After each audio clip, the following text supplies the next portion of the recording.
Aklat ng Lucas, chapter 16, verse 1 to 13. Ang talinghaga tungkol sa tusong katiwala.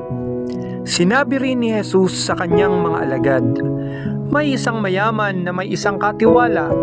Isinumbong sa kanya na nilulustay nito ang kanyang ari-arian. Kaya't ipinatawag niya at tinanong, ano ba itong naririnig ko tungkol sa iyo?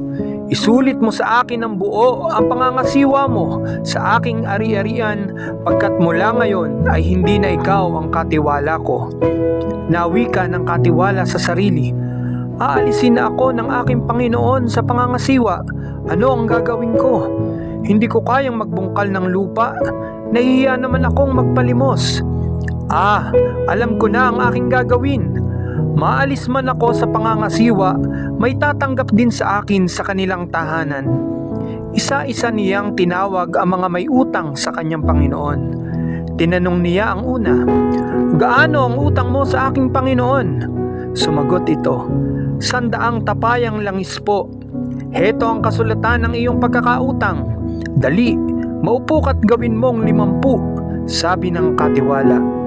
At tinanong naman niya ang isa, ikaw, gaano ang utang mo? Sumagot ito, 100 kabang trigo po. Heto ang kasulatan ng iyong pagkakautang, wika niya.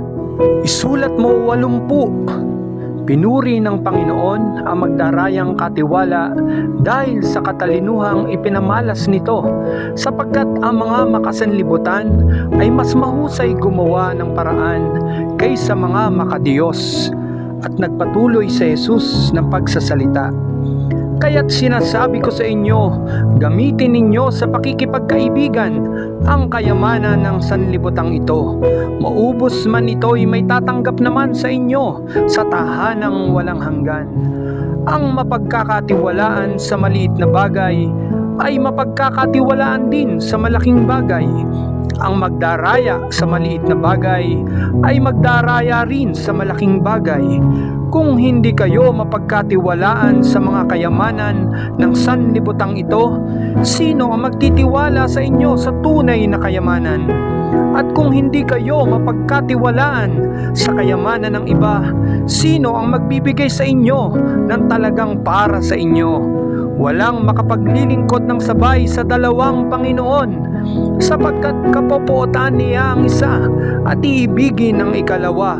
Paglilingkuran ng tapat ang isa at hahamakin ang ikalawa.